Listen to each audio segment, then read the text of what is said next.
Okay. So agenda for today is I'm going to talk about and go through the theory material for lecture for lesson 1.2, and then you'll get into the lab assignment for that. For lesson 1.2, there actually are two separate labs that they put out there. There's a lesson 1.2a and a lesson 1.2b. I don't entirely know why those are split. It's literally the only one in the textbook where there's a part A and a part B. So just keep that in mind. I do expect you to do both parts A and parts B, as well as the coding challenges in both of those parts. Okay. Also a reminder is that there is, and I should put this on the calendar, is that there is a homework on Inside Ranken for the lesson 1.2.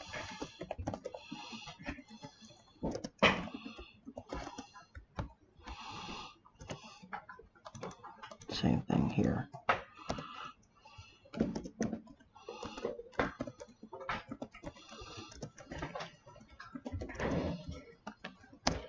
Okay. So we'll go through 1.2. Tomorrow we'll go through 1.3. Should go pretty quick. We've already talked about some of the pieces in 1.2. There are a few handful of things that we're going to kind of touch on that we haven't touched yet, but there's really not that much new in this chapter. Okay. So if you want to follow along, pop over to perusal. We'll be on the lesson 1.2 reading assignment. I'm kind of walking through that.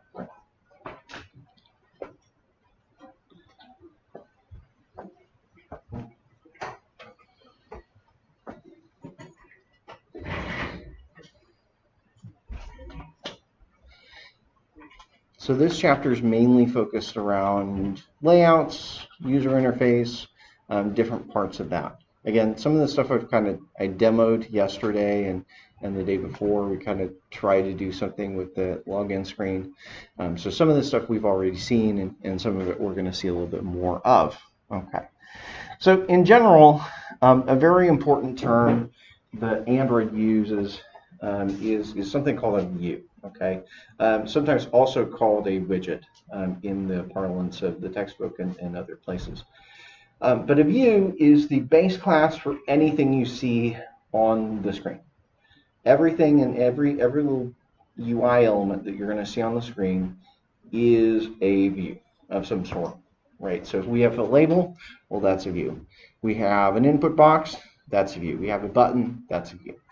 Okay, so common sort of elements that we might see, that is the base class. Let me actually pull it up here and do it this way.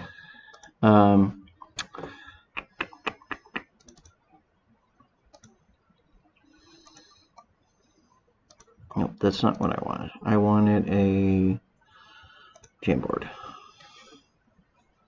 Or no, a slide's fine. I'll do that as a slide. So, layout, like, okay. So if I'm kind of looking at where things lay out, up at the top of the hierarchy is going to be the view. Now that's weird. I don't know why that turned upside down.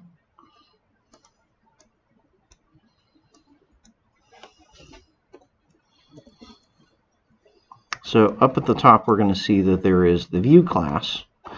Underneath that, actually, I think I might as well just do that. I might as well do that on the board because we don't have anybody to show. I'm going to come back here. I'm just going to do it all at once. That was too much effort. So up at the top, we've got the view. Underneath that, one of the most common classes that we're going to be using is the text view. Right, so text view is a view, right? It inherits from view. Text view is basically anything that can show text, right? Text view by itself is actually a component. In a lot of hierarchies, this would normally be an abstract class, but this is actually where our label sits. So label is basically a text view. That's a class. We've also got on the other side, we have something called a view group. A view group is also a view. Okay. Now, a view group is a view that can contain other views. Okay. A view group is a view that can contain other views. There are a bunch of different kinds of view groups. We'll look at that in a second. Let me come back to the text view question, though. So under text view, there's some other elements that we've already seen, right? So what are the three controls that we already looked at in the example that we built? We used the text view. We used, what were the other two controls that we have on that user interface? Inputs, which were what type? What class were those? Close. Edit text. So edit text actually, and this is kind of weird, edit texts are also text views. Okay, those are what we're going to use as the inputs, but they're also labels in terms of how the class hierarchy works. This is weird. I wish that the Android had not structured their class hierarchy this way because, hey, an input box is also a label, conceptually. Okay, what else is in there? We probably have some buttons. Do buttons have text on them? Okay, so buttons are also text views. That's where those land in the hierarchy. So both buttons and edit text are text views because they all have text on them. Underneath the view group, there's a lot of common things you'll find. One of the ones that we've already used is the constraint layout.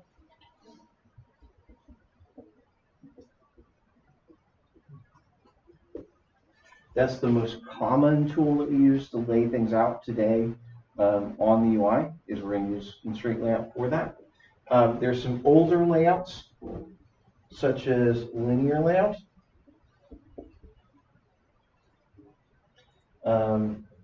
Which just lays things out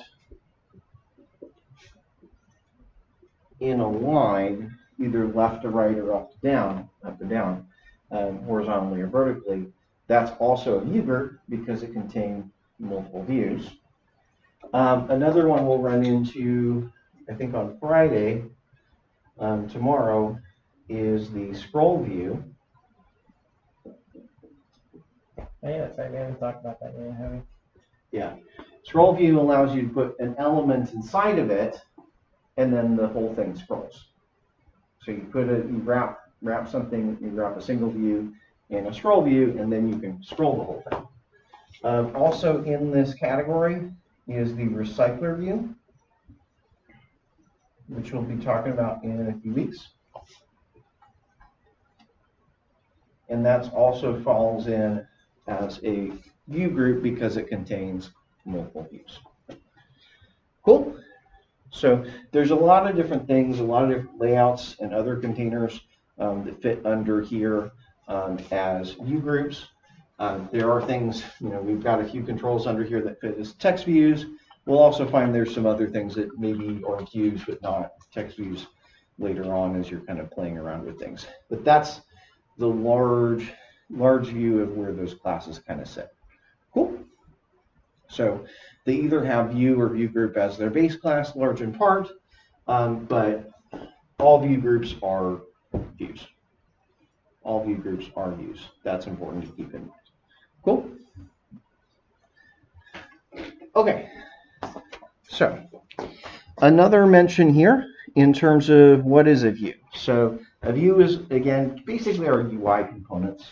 All the UI components have a location and dimensions, right? So basically they have an X and Y location, and that X and Y location is from the top left corner of the screen. So it's so many pixels from the top left. They also all have a width and height. And those units, the position and the dimensions, those are measured in what we call density independent pixels, or DIPs. Oftentimes they're abbreviated as DP. Okay, so DP is the primary unit that we're going to use to measure things in the space of Android. Okay, the reason that we use these is because density varies a lot from device to device to device. So we want a unit that's not going to be drastically different if the screen density is different. If the size of a pixel changes, we don't really want the UI to change. So we use these DP units. The best way to think about them is that they're not really pixels, but they're more closely connected to inches, more closely connected to their physical size. So the rule is that 100, and this is the conversion ratio, 160 dp is roughly 1 inch. 160 dp is roughly 1 inch. It's very unlikely it will be ever exactly 1 inch, but it's roughly 1 inch. Okay. Now, mind you, with a fault tolerance of anywhere from that 160 being like 1.5 inches to like from 1/2 inch to 1.5 inches. It's a pretty big margin of error. Okay, but it's roughly 160 is an inch. Cool. Which is kind of similar to the web world. Today in CSS, a pixel is not actually a pixel on your screen. It's a 96th of an inch in the web world. So when I say px in the CSS world, 96 CS pixels is roughly an inch. So here, 160 dp is roughly an inch. Another good metric to have in hand is, because you're working primarily with touch and fingers, your main interaction mechanism is the human finger, right? So you might want to know how big that finger is, right? So a number you can remember, fingers are roughly 50 dp in diameter. Your fingers are roughly 50 dp in diameter. So that oftentimes means that we will size buttons and such and widgets to reflect that, where if something's smaller than 50 dp, it may be harder. It may be pretty hard to use. Cool. May be hard to hit that target. And if I grow things up versus like, hey, something that's 100 dp by 100 dp is going to be very easy to tap on because there's enough target space there. Cool. You get significantly more. So I have linked an article here that talks a little bit more. This is on the material design space, where they talk a little bit about this idea of screen density and how this works. So for instance, here we see this is a high density display on the left, and you can see that the pixels are really small. They're nice and tightly grouped together, which means that any of these rounded edges look nice and round, right? There's a lot of pixels to define those rounded edges, versus this one is a much lower density, meaning the pixels are bigger. They're bigger in space, right? They take up more space in inches. There's fewer of them on the screen. Okay, they're less tightly packed. So that's really important, right? So screen density, basically, the way we measure it is we take the width of the, if you want to do it horizontally, you take the width of the screen in pixels and divide it by the width of the screen in inches, and that gives you the horizontal screen density. You can do the same thing in the vertical dimension and get the, okay, it's this many pixels high and this many pixels tall, this many inches tall. We can figure out how dense it is. It's worth mentioning, on most Android devices, the screen density along the portrait side versus the landscape side, the shorter or the longer side, is usually different. Screen density in the vertical and the horizontal direction is usually not the same. It usually is different. So that's one thing to kind of be aware of if you're trying to be really, really exact. Okay, we did have one case where we were trying to build an app where we wanted this slider to be exactly 10 centimeters. right? And it actually meant pulling out a ruler and figuring it out and calibrating it based on the screen size. And I actually ended up having to have different conversion ratios, but whether it was in portrait or whether it was in landscape. So those are little things to be aware of, is they're not necessarily the same vertically and horizontally. So a good sort of, table here, here's one example, and this is where the formula comes in. So if you want to know how big DP is in terms of pixels, which we actually usually don't care how big it is in pixels, I usually just care how big it is in inches, but you can get to that if you take the width of your element in pixels. Actually, I take this back, we get it into DP. If you take the width of element in pixels, multiply that by 160, divide that by the screen sensitivity, then you figure out how big it is actually in DP. So in this case, we've got a screen that is, all of these three screens are 1.5 inches wide. Their densities vary. So this one has 120 pixels per inch. The second one, middle one, has 160 pixels per inch. And the third one has 240 pixels per inch. In terms of modern devices, all of these would be basically considered low density. These are relatively low numbers compared to most modern devices. So if we take that screen density, here's the width of the screen in pixels, you can kind of see, okay, well, for all of these, even though they have different numbers of pixels, they have the same size in dp. So these are all 240 dp wide screens, because that dp corresponds mostly to inches. That's what we're trying to get back to, is that the size in dp is roughly corresponds to its size in inches. Cool. Okay. Also in there, I will mention that there's another unit. I don't think this chapter mentions it, but it always comes up. There's another unit called SP, or scalable pixels. Okay. Scalable pixels are related to DP, but not the same thing. Okay. Scalable pixels versus DP, they're related but not identical. Okay. So DP, the idea for them, remember, is to get to a point where they're the same size in inches. Okay. SP adds an additional multiplier onto that. Okay, so there's additional multiplier. So by default, your screens are usually not scaled. So by default, on your Android devices, a DP will equal an SP. That's the default. Okay, that's the default. This is something that users are able to change, though, in the operating system. So, for instance, in Windows, I can go and I can say, well, every application is scaled up by 125%. You can do the same thing on Android. So if I say, okay, I want to scale all of my operating system up, all the text up, then what I'm going to get is DP times, let's say my multiplier is 125%. I'm going to say take this DP, multiply it by 1.25, and that is going to give me, actually, multiply that, whatever size that is, multiply that by 1.25, and that's going to give me the size of an SP. So an SP will be slightly bigger if the user makes it bigger. Does that make sense?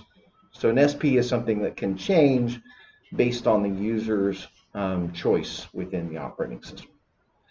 The reason we separate these two things is we say, okay, if it's measured in DP, then it shouldn't change when the user scales it up. But if it's measured in SP, it should increase. Okay? Now, the rule for where you use DP versus SP is really simple. Really, really simple. Take a note of this.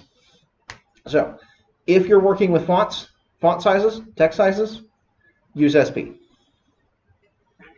If you're using text sizes, you use SP, period, always, because this is an accessibility feature. This is to make fonts bigger. That's entirely why this exists. So if you're specifying text sizes, you use SP. Everything else is DP. It's as simple as that. If it's text size, it's SP. Everything else is DP. Period. So the lab 1.2 will ask you to use SP in a place or two. I don't think it explains too much about it, but that's what that's going into. You're using SP because you're specifying font sizes. Cool. If I want to show you kind of where to change that so you can play around with that, let me pull that up in the emulator. I can kind of show you where that setting is. Now, it will be in a different place on your tablets than it is in the emulator because every version of Android does it differently. But it's always under the Settings app. It's just in a different place in the Settings app sometimes. So in the Settings app, I am going to go, I believe it's under Display. I need to close that app. Beep. So I'm going to go under Display. I'm going to go under Font Size here, and you can see it starts at the default, which is just 100%, no multiplier. If I go down here and change this, this will change the size of an SP. So if I go down here, SP will actually be, one SP will actually be smaller than a DP, but if I go up here, then SP will be larger than a DP. Okay, so that's how I'm changing the multiplier. That's how I'm changing the multiplier on SP. Cool. So that's a good thing to go play around with to make sure that your apps are accessible, as you can kind of play around with that scaling and see if it's behaving the right way. Make sure all the text is getting bigger or larger, etc. Okay. So that's important to see for DP and SP. There's a whole bunch of different views that are available. We kind of looked at some already. So text views for displaying text. We've got edit text for entering text, which we used for the email and the password fields. There's a bunch of attributes on the edit text. That there's so much to do with the edit text that could be a lesson in and of itself, and maybe we should spend some time next week talking about that. But there's a lot to learn about edit text. Buttons, really just for clickable elements. There's also some subclasses such as radio button and checkboxes and spinners, which are also subclasses of buttons. So there's some additional subclasses under there. There's scroll view and recycler views. Scroll views we'll talk about tomorrow. Recycler views we will talk about in a few weeks. They're kind of a topic in and of themselves. Image views is a good way to show images, as kind of the name says. Constraint layout, linear layout, and a few other layouts that you can use for positioning elements on the screen. So all of those are fit under as different views.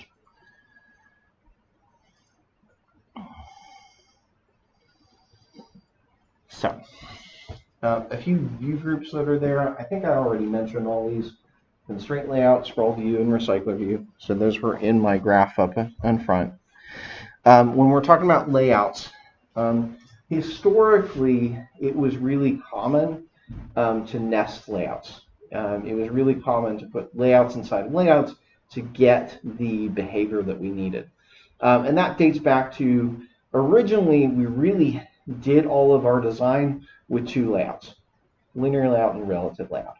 Those really were the original two layouts that we had access to and we could reliably use for applications. Unfortunately, both of them had limitations, and you basically couldn't. There were a whole bunch of different designs and layouts that you would want to get to that you couldn't get to by itself, right? So a linear layout, for instance, only does in one direction. Anytime I need something that's two directional, well, I need a linear layout that's vertical here, and then one that's horizontal, and I would be putting a lot of those together because, oh, well, here I need this container and this container, this container. A lot of it you can kind of think of how we traditionally do things in the web, in the web world where we're thinking, okay, well, here's a flex box, and here's a flex box, and the flex box is contained here. You can do those kind of things, or floats, etc. Relative layout also kind of, it worked, but it had some limitations, and some really significant limitations at that. It meant that there were just, again, a lot of things you couldn't do. Just a few years ago, I think I'd say within the past 5 years, I don't remember exactly how old it is now, but constraint layout came along. So constraint layout is roughly 5 years old now. I think it's actually a little bit older than that. It's really changed our whole paradigm. So actually, as it stands today, you can pretty much make any layout with one constraint layout, which is phenomenal. Rather than needing to nest layouts, large in part, you can just put one constraint layout and put everything inside of it. And nesting is usually not needed and usually not desired. Okay. The upside to that, actually, because they're not nested, your apps actually run faster. And it turns out that it's a lot quicker to calculate a constraint layout than it is to calculate any other types of layouts because of how the math works out. Because of how those springs work, those springs actually make it really, really fast to inflate, as we would say, a constraint layout. They also have benefits in terms of the animation space. It's just worth mentioning. So constraint layout is one of those few layouts that's actually designed to work well with animations. So you can very easily transition from one thing to another. But occasionally you do need to nest things. So in that case, you're going to see things like this. So I might have a view group that contains other views. And so I might, that maybe is a linear layout of some sort. And so maybe traditionally this would have been maybe a linear layout going vertically. And so it's got one view group here, which might be another linear layout, another two layouts. So you might think of this as like, okay, here's a linear layout going vertically, and then at the top we've got a linear layout that's going horizontally, which contains 3 views, and then underneath that I have a series of two views underneath it, right? If I were to draw that out on screen, it might look something like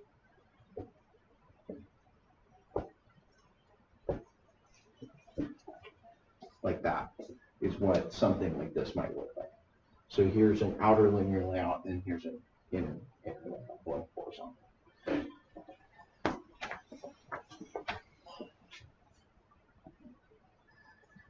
So a few different layouts that are available. Constraint layout we've kind of seen uses primarily springs. It's the main one we use today. Linear layout is really the simplest version of a layout. It either goes horizontally or vertical. That's it. Everything in it appears either from top to bottom or left to right. But the weird thing is that constraint layout turns out actually easier to calculate than a linear layout, which is the bonkers thing. It would seem that would be less processor intensive, but it turns out the constraint is actually less. Relative layout is the one that kind of predates the constraint layout. We basically don't use relative layout at all anymore. Constraint layout is basically a superset of everything that relative layout can do. It can do all the same things, but does it better. So there's basically absolutely no reason ever to use a relative layout today.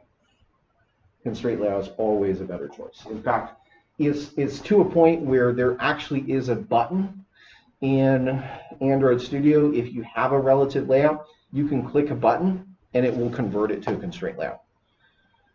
It's so much of there's so much compatibility there that you can literally just click a button and it'll do it automatically and convert it.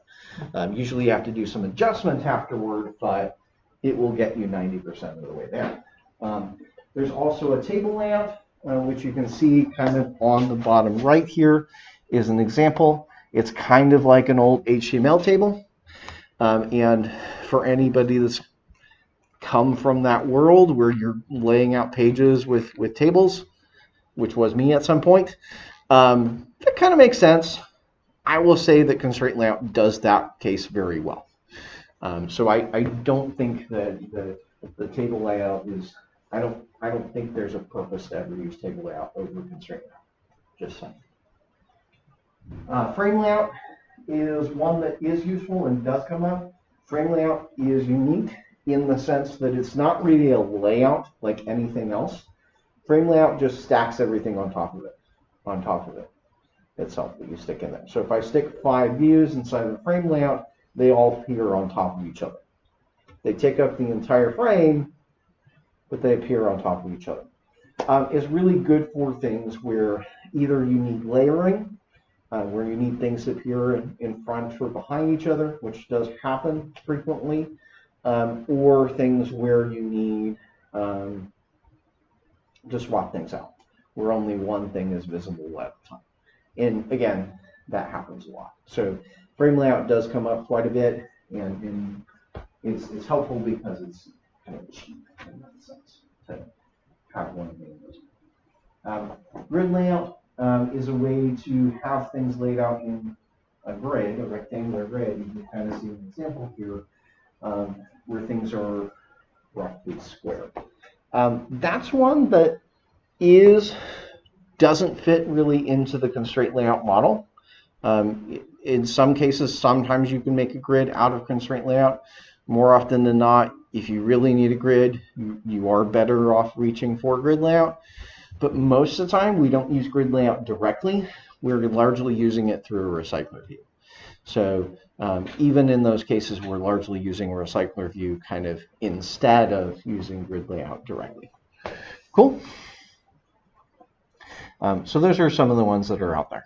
The thing I'd really focus as I think you may be caught on, really learn constraint layout because it's really, really powerful and you can do most things with it. Okay.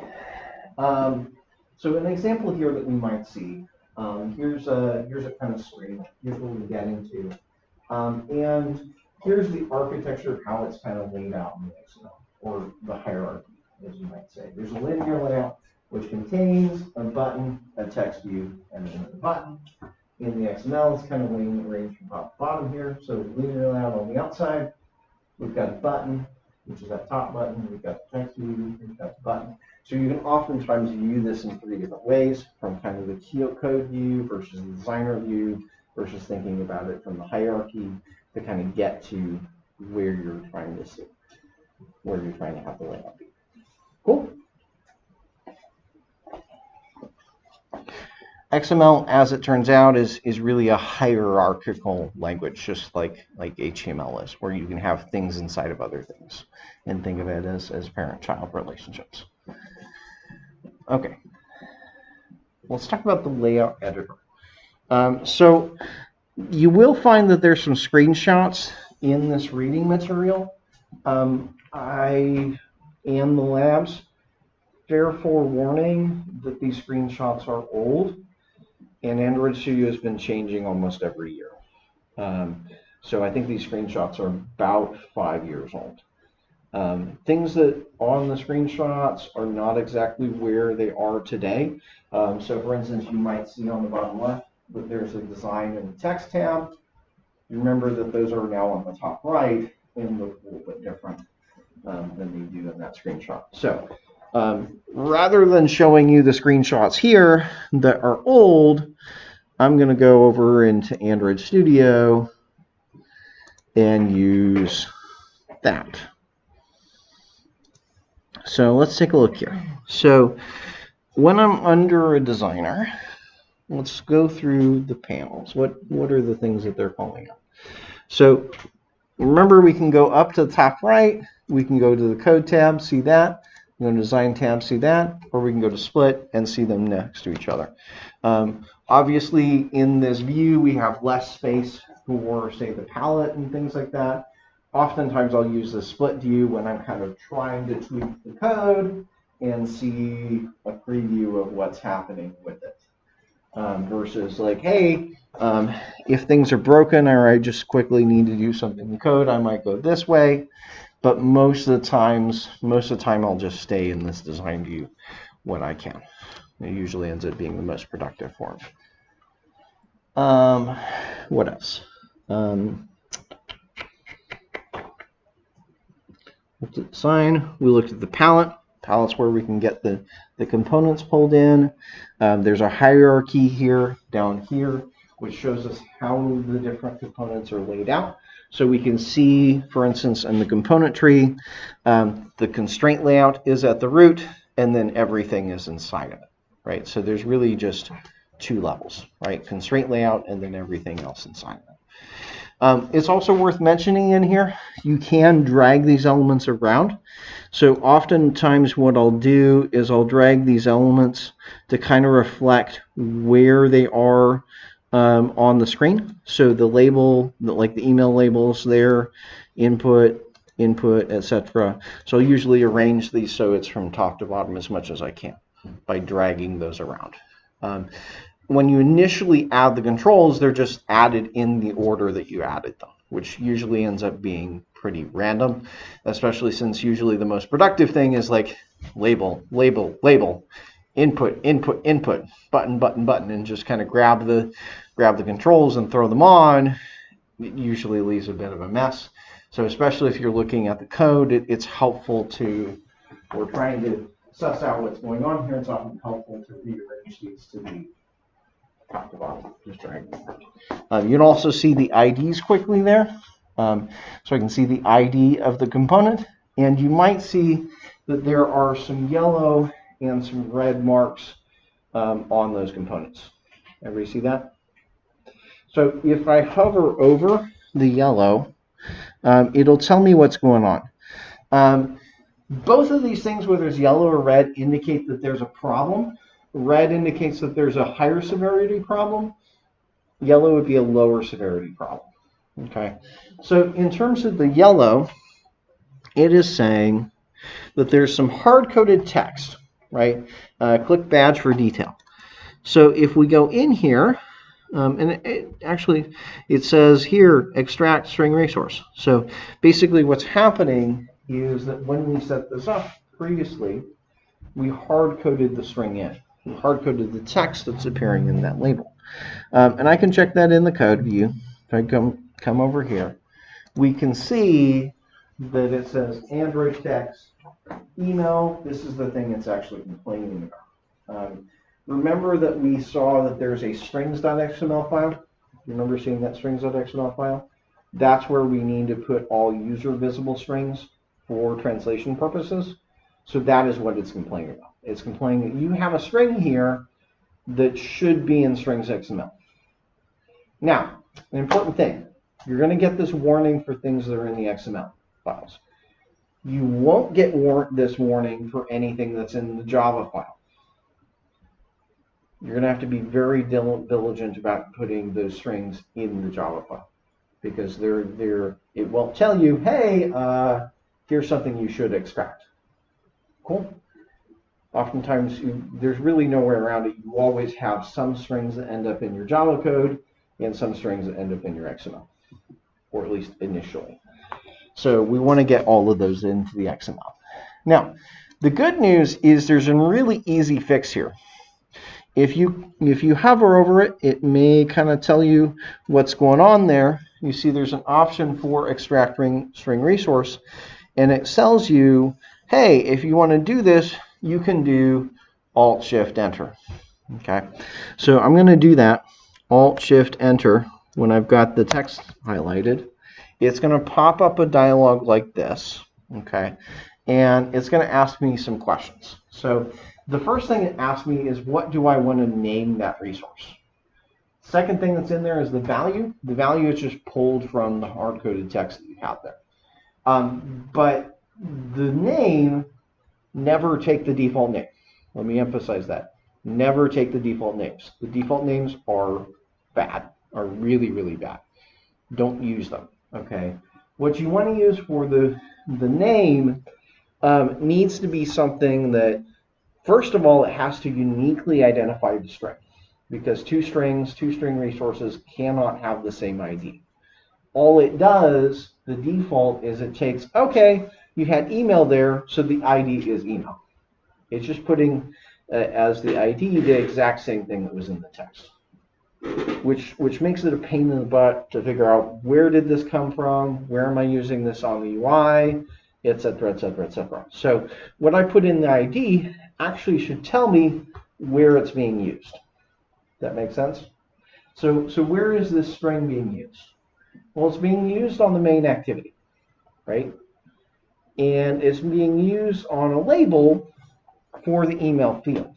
Okay. So what sort of ID should we give this?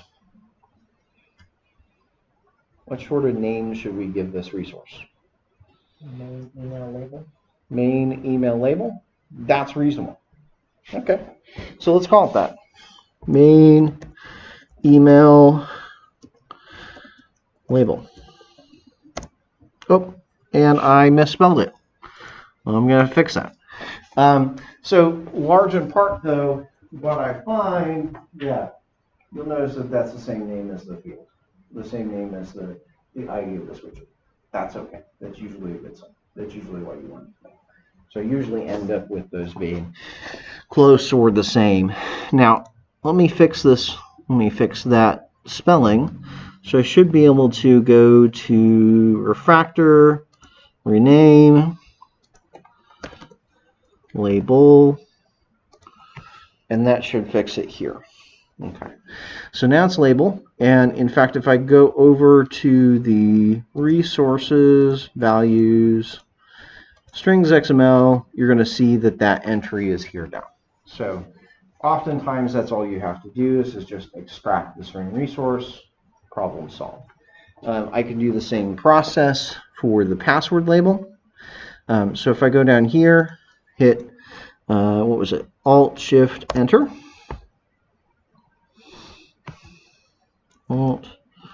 Alt-Shift and Enter. This would be the main password label. There. It's been extracted, so you'll see that there's an @string slash the ID of it now here in place of the actual string, and it will be over here. Now, there's some interesting behavior. Let me close the layout and reopen it. When you look at this again, and it's not doing it now, oftentimes, there it is. Oftentimes you'll see something like this. You see how the text, this value is kind of in gray? Because oftentimes if you're looking at the code, it will just automatically replace it with the value of the string. Okay. So I may want to find out what's actually going on, and if I click into it, it's actually going to expand it and show you the code that's actually there. But oftentimes you may see that, and it looks like there's a hard-coded string there, but it's not actually there. So you do have to watch for that coloration to make sure it's been actually extracted and things like that. Cool? Okay. So we want to do that. What's the other thing that it's complaining about? So let me go back to the designer. So that was one thing, is that we hadn't extracted the strings. What's the error here? It says touch target size too small. Click badge for details.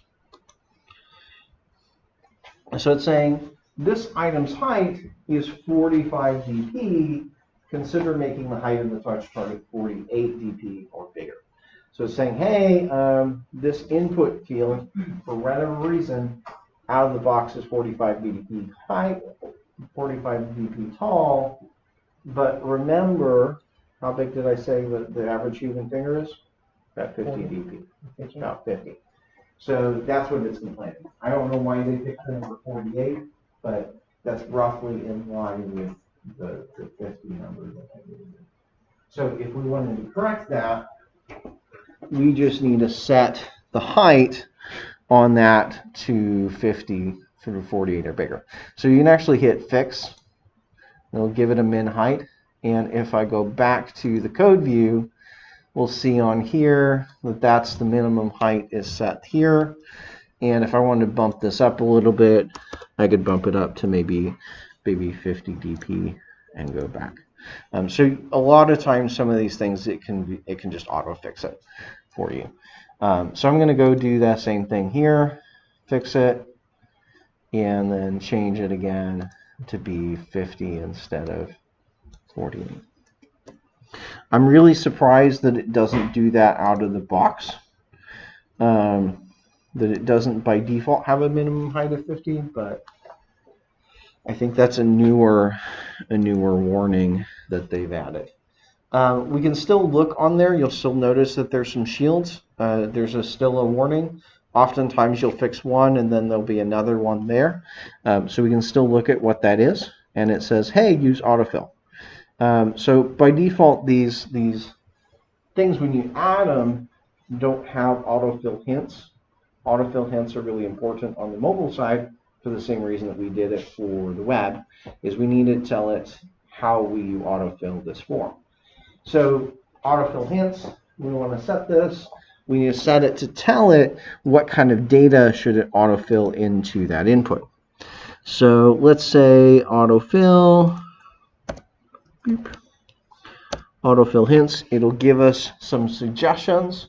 We know this is an email field, so I'm going to go look through here for something that roughly corresponds to that. Well, I don't necessarily, oh, there it is, an email address. So there's an email address here.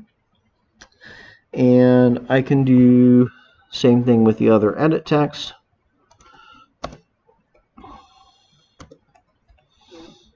Autofill hints. And this would be password. I would definitely recommend anytime you see something like that, where you see there's a warning on these items, definitely go through and fix those warnings. You'll learn some more things, and specifically you'll learn some more things that are not covered in this book, in terms of things that will warn you about. If we're looking here still, what were the other things that we didn't catch? So there's a question about the label 4, linking that up, and I think this one, I think the button we're still, yeah. So also on the button we haven't extracted that string, so I need to do that as well. So I'm going to do Alt-Shift-Enter again, extract that, and this would be the main login button. There. So that's just a matter of remembering to extract all your strings. Oftentimes I'll go through and I'll design the layout, and then once I'm done with designing the layout, I'll do all these extractions. And it's largely easier to do this through the code view over doing it through the designer view. There's actually not really usually an option for how to do it in the designer view. Okay, what else? What else do we need to talk about from the design view? Do you have to set a min height? Do I have to set a min height? Mm-hmm. No, it doesn't have an on the X. So you don't have to, but you saw the warning suggested that we should for the inputs. What I mean is, I actually don't have any max amount, which means that when I dragged over, I must have never touched the height at all, period. Okay. And I guess so by default, when I dragged over, it didn't have anything specified. But yours So did for some reason. by default, the height should be wrap content for both of these, for those inputs. By default, the height should be wrap content. I don't know what your set is set to. Yeah, layout, height, wrap content. Yeah. But you were editing the min height. The min height, which is different. 50. Yes. And that was because this had given me that red warning on it saying, hey, there's a problem here. Okay. Let's see. Talking about the working our way up top, there's a toolbar up here with a bunch of different options. And so let's look at some of those options. Bring this in a little bit. So the first button that we'll see on this toolbar is that there's a few different ways that you can view it. We've already looked at this, so we can see there's a design view, there's a blueprint view, there's the blueprint and design view. You can also test things for color blindness, and so that's where this comes in. if you want to check some of those colors and such there. I honestly have not really played with that, so I can't say too much about it. That's definitely a newer feature. Next thing up, is a rotation button, so you can see what is it going to look like in portrait or landscape. So I can click this, switch it over to landscape, see what it's going to look in Designer, and kind of play around with it there. One thing that we'll come back to here in a second, under this dropdown, there's also a few different options that are really helpful. So one of these says create a landscape variation. That will create a new version of your layout that you can then specifically set up for landscape. So you have one layout for landscape and one layout for portrait.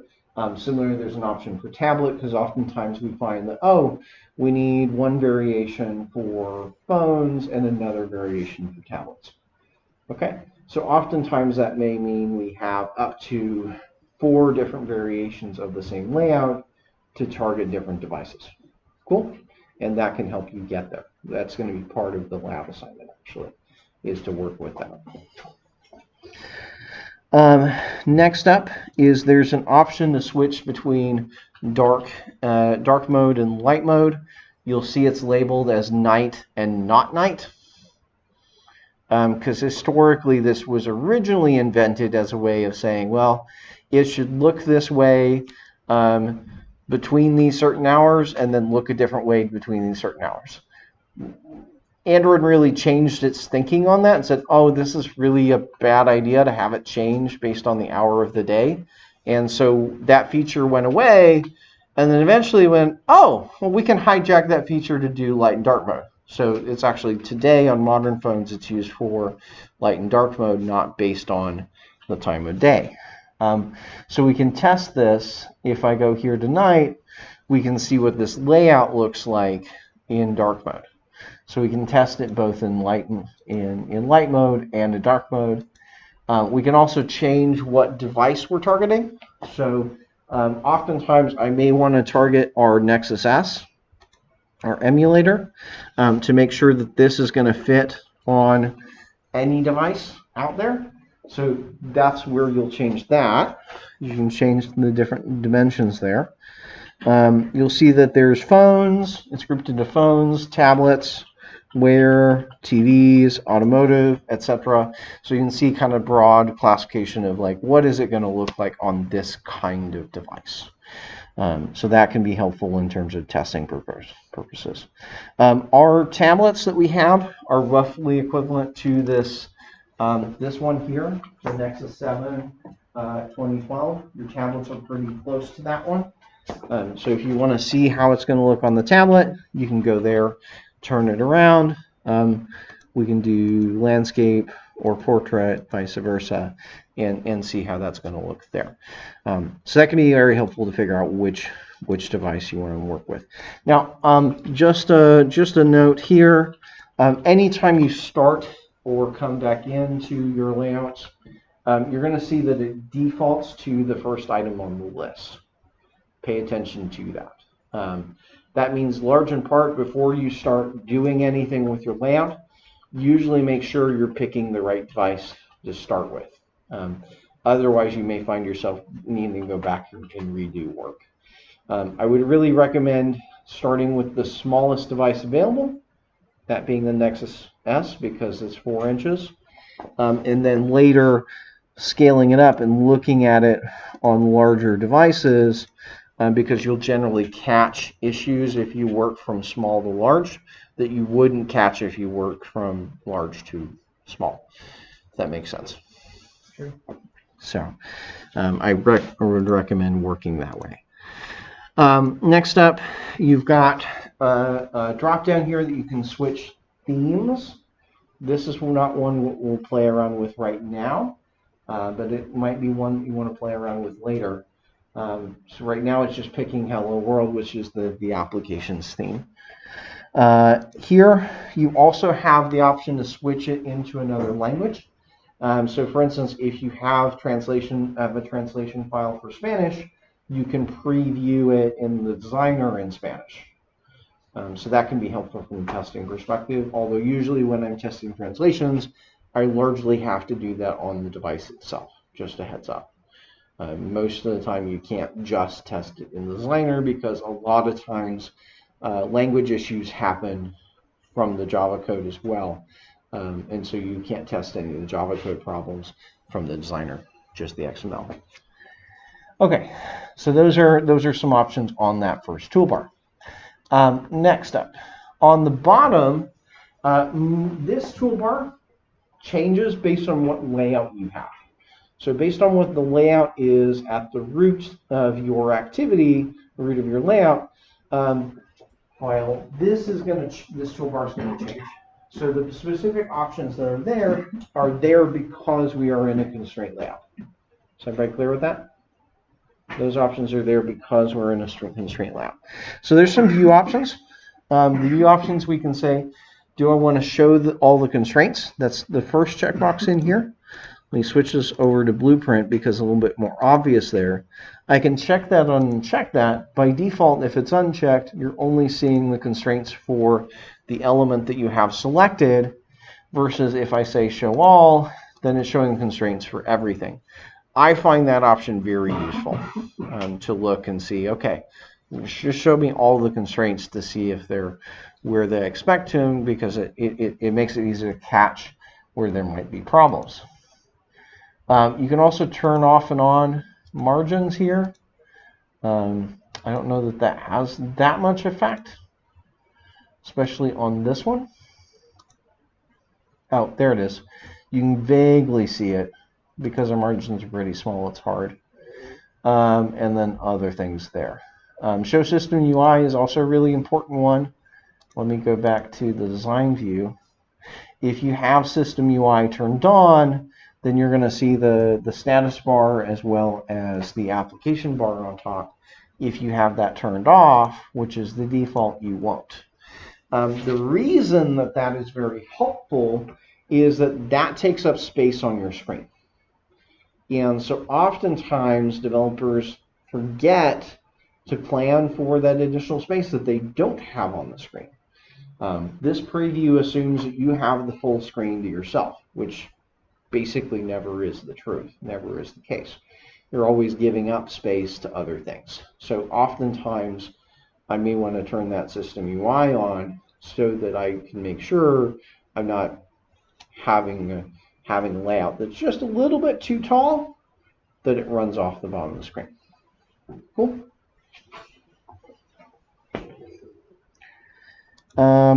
Those are some options there. Next button,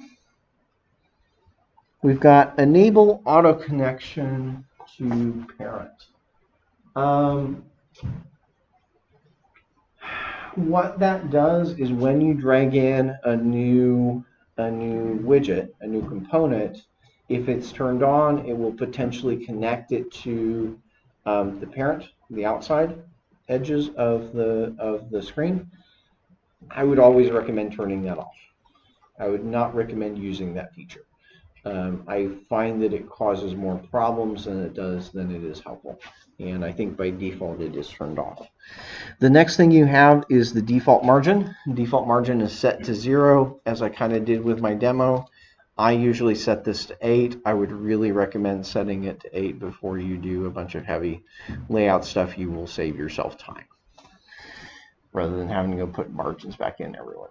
There's the clear all constraints, which will move all the constraints, which is helpful.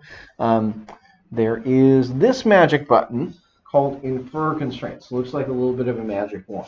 Okay. Take this with a grain of salt.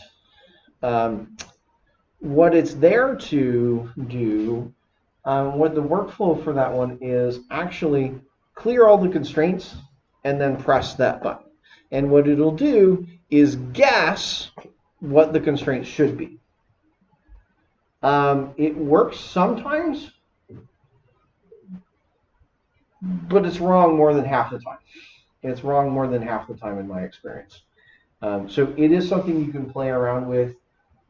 It's really meant to be as a time saver, but I've never had good luck with it actually saving me time. I usually end up just redoing all the constraints anyway. So, but that's what that's about there, is to try and guess where the constraints should be. Next up is this little drop down, and this one's a really helpful little tool. This is where you get something called a guideline.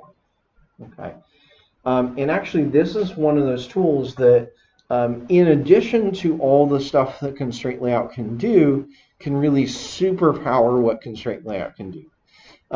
So what it does, a guideline is really an invisible line that basically only shows up in your designer, doesn't really show up when your app is there, but it's something that you can align other components to. So I can add a line, a vertical guideline, and then constrain elements to that guideline. So if I have a layout, for instance, where I say, okay, maybe I want it to look something like this. There's some sort of sidebar, right? I can put a guideline in place here and then tack things to that sidebar. And if I ever change my mind on where that sidebar should be, if I ever need to resize that sidebar, I can just move the guideline. Cool. So that guideline is really, really helpful as an attachment point for your constraints. So you can add vertical guidelines. You can also add horizontal guidelines.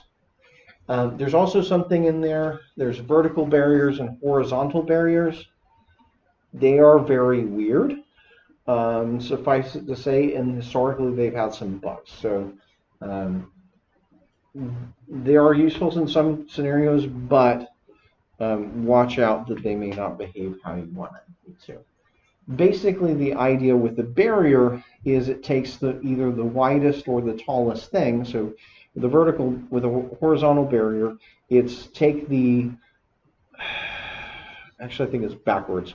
So vertical barrier, it takes the widest thing that's in the barrier and uses that to position the barrier. Position is kind of like a guideline, but it's based on the widest thing.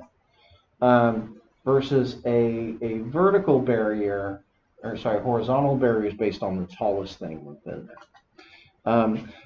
Let me just do one quick layout with that, and we can kind of see what that looks like. So I'm going to make a new layout here. So a new, where is it? New. How do you get rid of the guideline? How do you get rid of the guideline? You select it and delete it. Just the delete key on your keyboard once you selected it. Why am I not seeing? Oh, there it is. It's second from the top. Layout resource file. So I'm going to make a new layout resource file, and maybe this is my guideline example.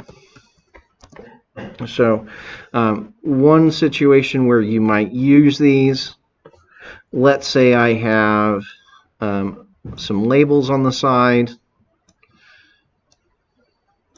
and let me go over to a tablet because this is going to make more sense on a tablet layout.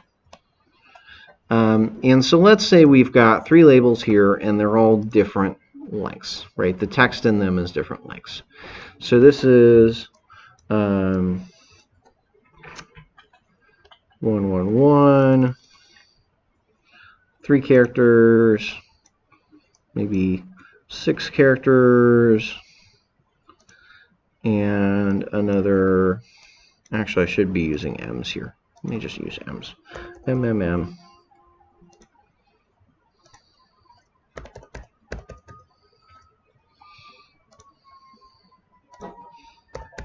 4, 5, 6, 7, 8, 9. Okay.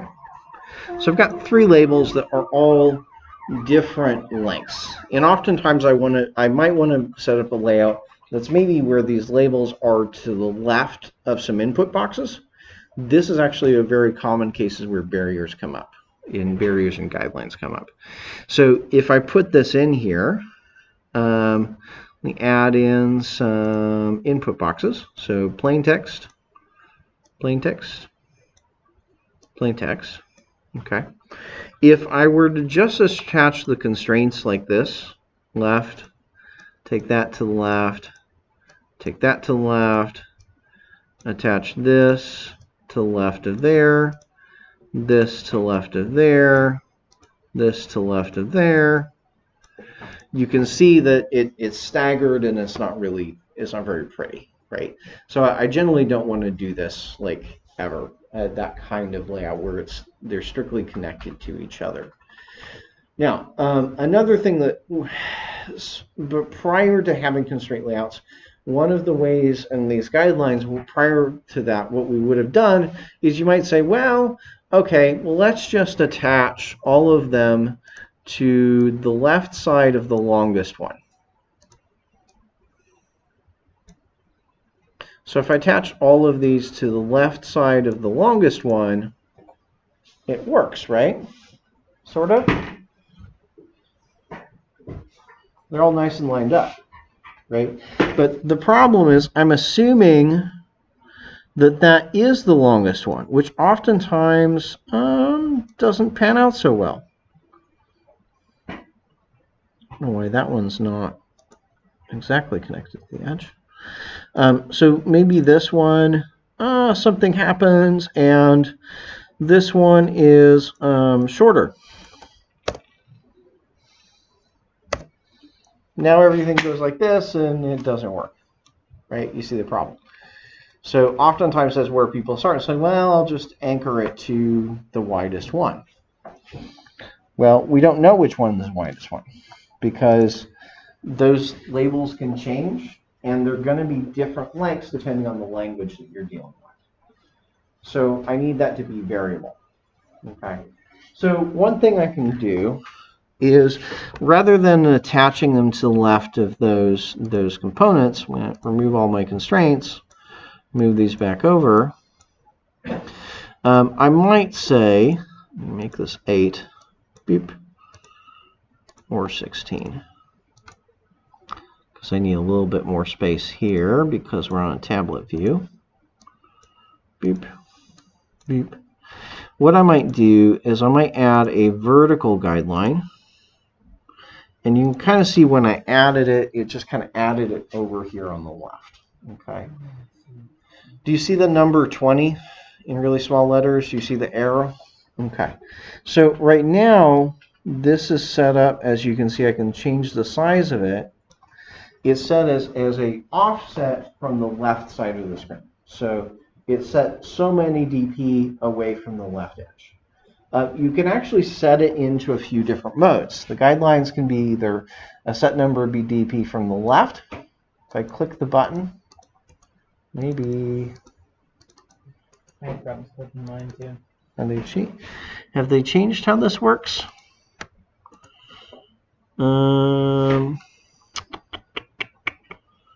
Constrain, organize. It used to be that I could just click the button there and it would change it.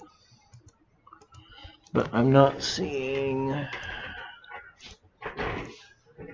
Where is the mode now?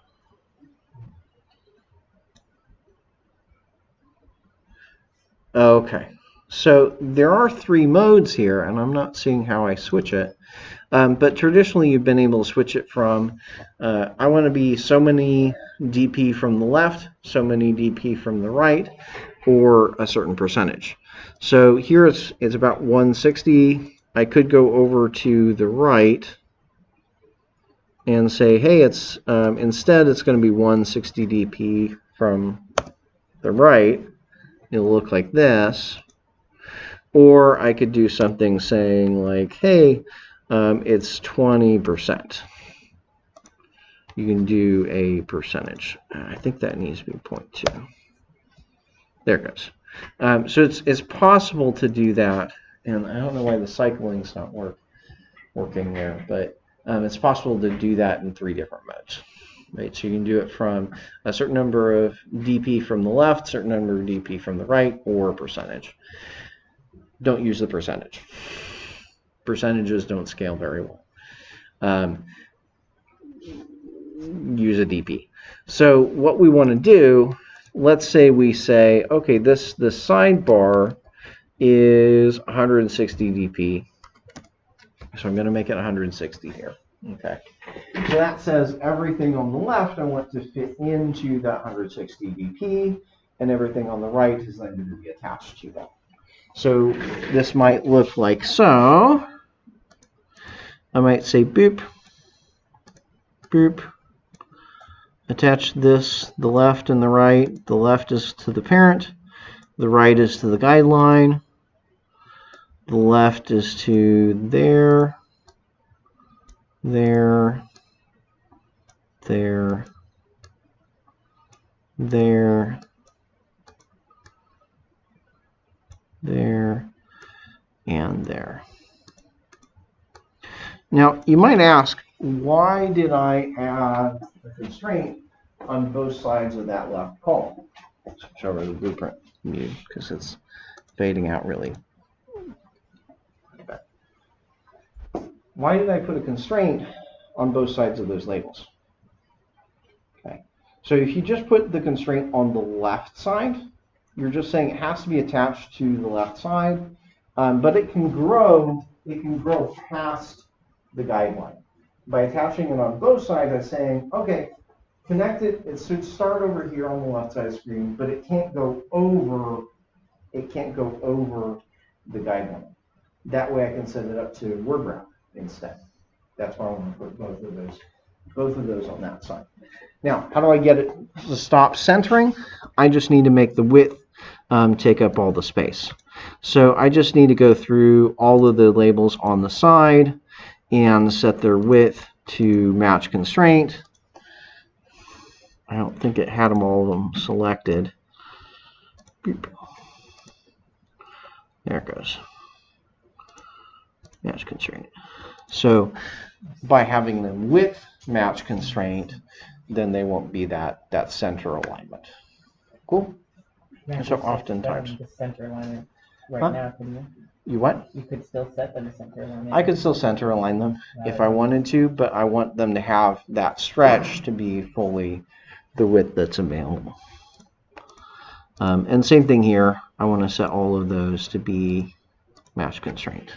So what this all means, because all of that is linked to the guideline, I can freely move the guideline around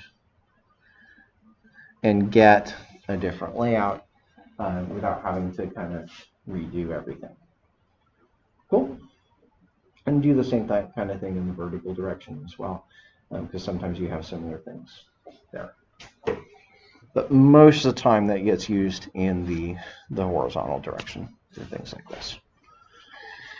So that's a good intro to those. You might notice that there's an error on here, mainly because I haven't added any vertical constraints. But I was really just focusing on the horizontal constraints here. So back to the layout. Last thing to talk about in terms of the designer is over here on the left, you'll find the attribute pane for a bunch of different stuff. So you can see the ID up at the top. You can see there's attributes for the layout. There's also a section here called declared attributes. That will get you to all the attributes that are set in the XML. That's oftentimes a good way to kind of get a quick view of what's actually been set. Cool. So that's where that is. And then you can go down to transforms. I'm not going to worry about that. Common attributes, oftentimes you'll find the things that are, these common attributes change based on what kind of component you have selected, but usually contains the most common things that people want to set for that kind of component. And then there's all attributes, and that will get you to absolutely everything. There's always things that they don't put in to the common attributes that I use all the time. So definitely take a look and look at the perusing and in terms of all attributes. You'll find there's an awful lot. Okay. Back to my notes. So we've looked at that. We've looked at the toolbars.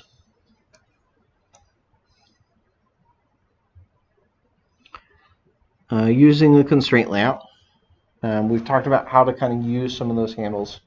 So there's a few things to mark and note. On the corners, you'll find resizing handles. I would recommend staying away from the resizing handles. If you use them, you'll find that your elements have fixed sizes in terms of width and height in DP. That doesn't resize very well.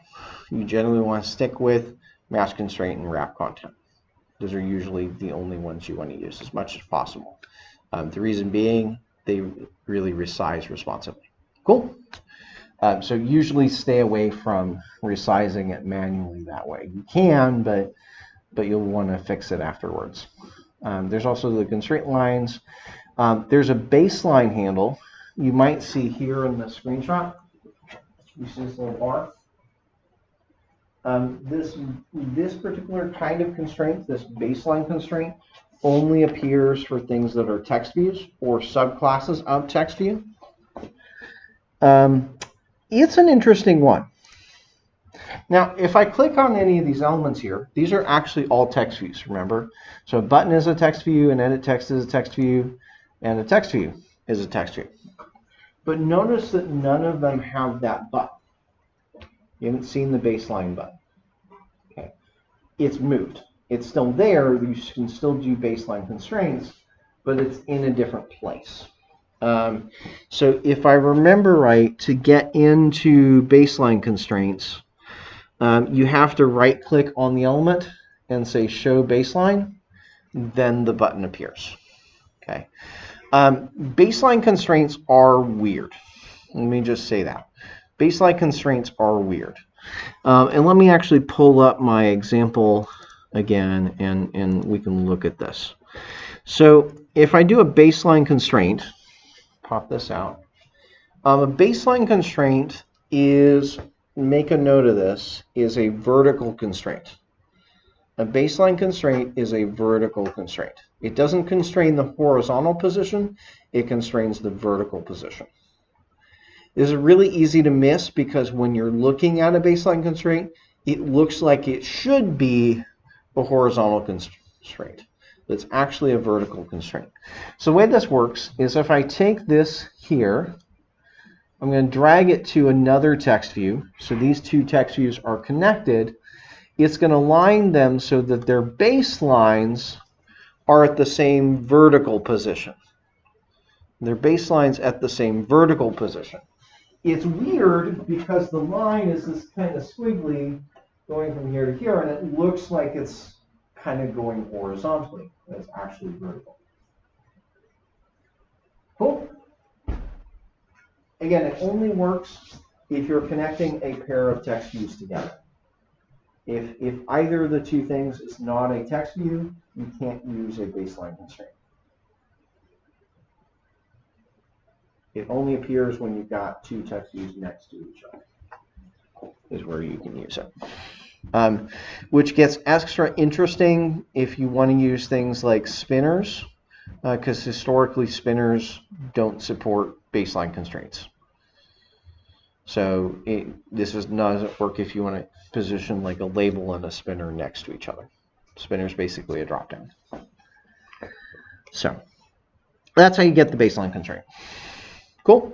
Right-click, go to Show Baseline, and then you can do it from there. CSS has something similar to that, doesn't it? Vertical. Yeah, in some cases, it's got a line baseline in Flexbox.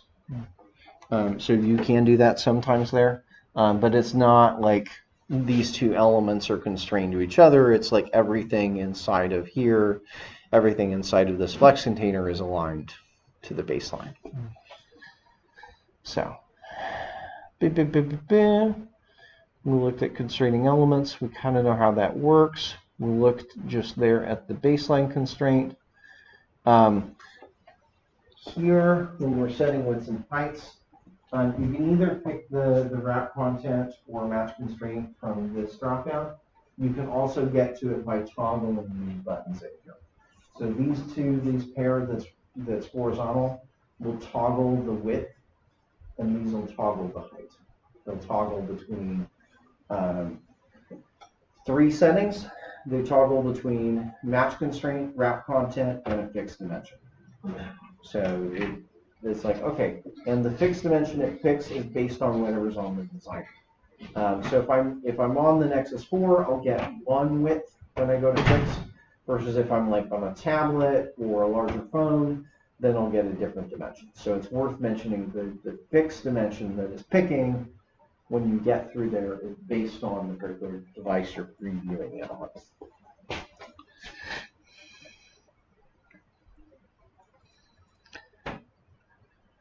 Okay, so let's look at variations now. So we want to talk about how can we get different variations. And this is part I definitely want you to code along with a bit and design along with for a little bit here. Okay, so I'm going to go ahead and here's the layout that I have right now. Okay, it works fine in portrait. It doesn't really work necessarily the best in landscape. Okay. And in fact, if I preview it on the tablet, we can see part of where I say maybe this isn't ideal.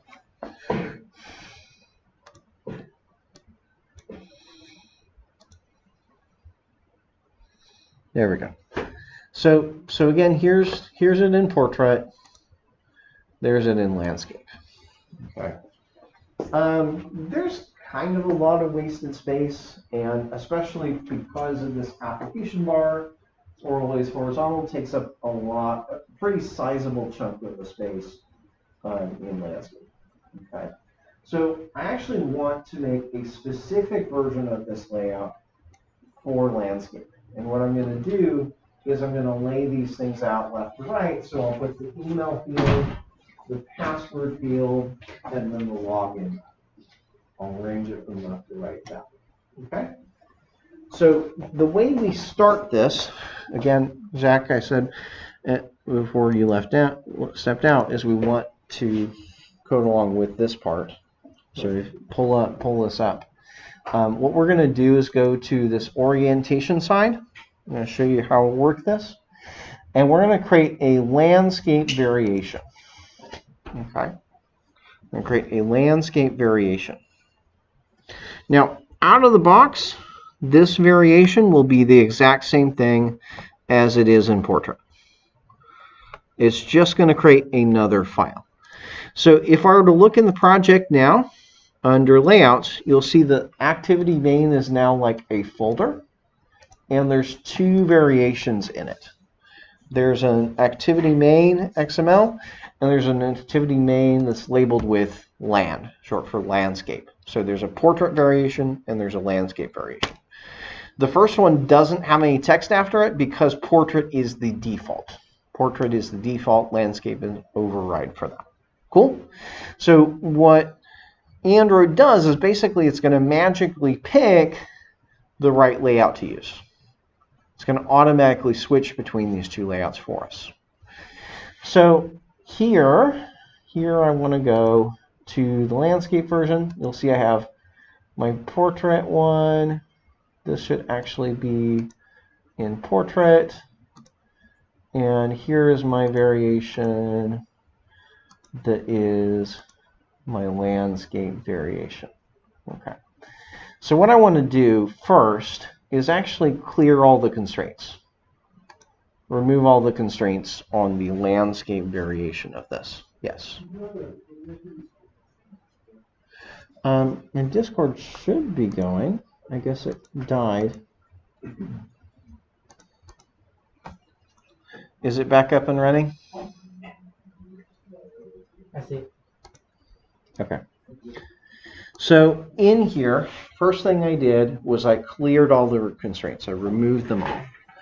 Next thing I'm going to do is I'm going to reposition the elements, and then we're reposition them, resize them to get them to where I want to be. So I'm actually need to move this over a little bit, move this one over a little bit.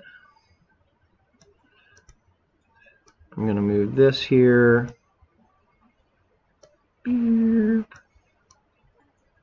So I got the email, the password label,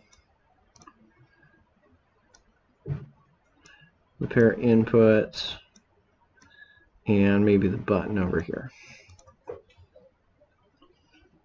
It's not really exact at this point. At this phase in the process, I'm not trying to get it pixel perfect. I'm just kind of trying to get it roughly where I need those things to be.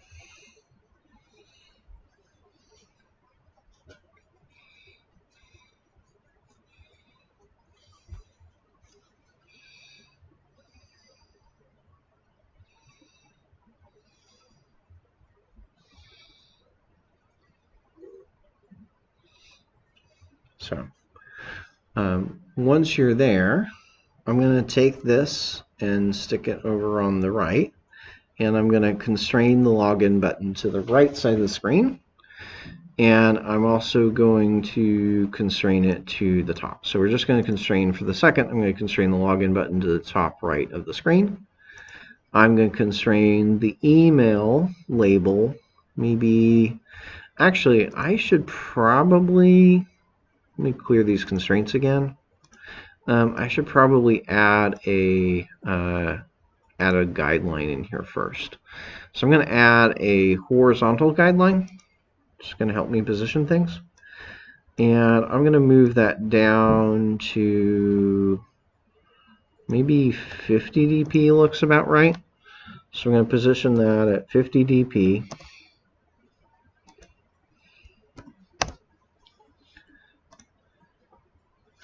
And then I'm going to constrain things to that. So I'm going to constrain the button to the bottom, the underside of this, and to the right. You'll notice that my default margin is set to 6. So that's 16. That's why I'm getting those margins. And I'm going to position this. Zoom in a bit. There. I'm going to position this here. And there.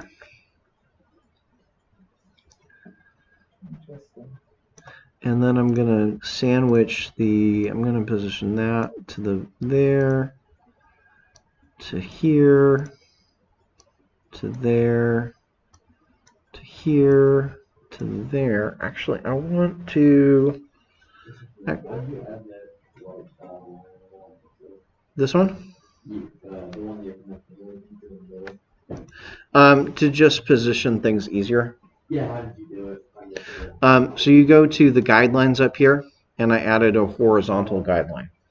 And then I moved it down to about 50 dp. So I've got that, and then I'm going to add in, I'm actually going to do a trick here. I'm going to anchor the left side of this label to the left side of the input, and the right side of this to the right side of the input.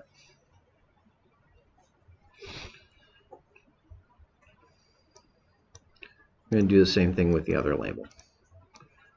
Left side to here, right side to here. Holy cow, what are you doing? What does that do? So what that says is that I want the left side to kind of be like where the left side of the input is, and I want the right side to be the right side of the input is. Okay. In combination with the width thing that I'm about to do, it'll make them the labels the same width as the inputs, is what I'm getting to. So now that I've got those positioned as such, what I'm going to do, I'm going to go to my inputs. If you hold shift, by the way, you can select two things at once. So I'm going to select both of the inputs there. And I'm going to set their width, let's try 250 dp. That looks about right. So two of those are going to be a width of 250 and a height of 50. So they're both the same size.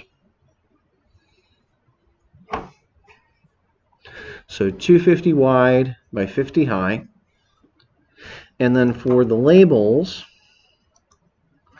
Maybe we say their widths are both wrap content and their heights are wrap content. That's going to position them here, just kind of taking up the minimum amount of space that they need to. Can you show the labels again? Yep.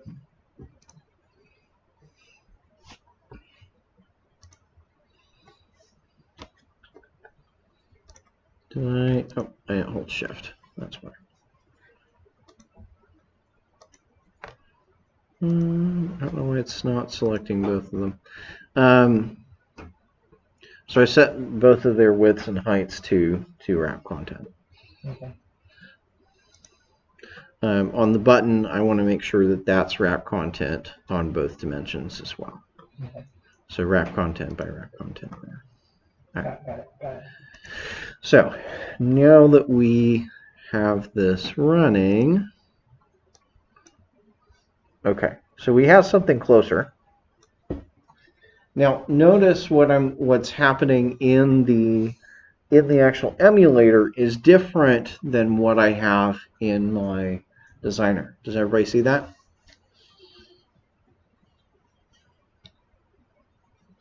What's happening in my emulator does not reflect what's happening in my designer. And that's because your input fields are I'm saying, would you want to put like a vertical guideline or something that would keep the inputs from going over? That's kind of what it That may be part of it, right? And you're saying, which that might help. What were you saying? It looks like because the button's like right here, it looks like everything's being pushed over. There's nothing constrained from being So like the part of what's happening is that I set the width of those both to 250 dp, right? They're a fixed width. But my question is, why does my emulator not look like my designer? Because as much as possible, I want my emulator, my designer to look the same way, right? What's the discrepancy? What device am I testing on?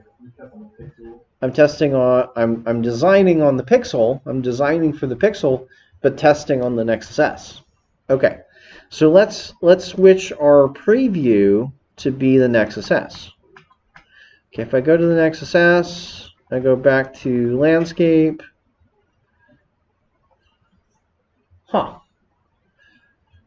I have this problem, unfortunately, with sometimes with the, as you can see there, I'm going to the emulator one.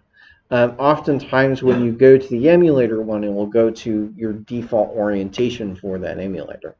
So it actually switches me over to the portrait layout. So I actually have to go generic phones and tablets and go over to this 4-inch under generic.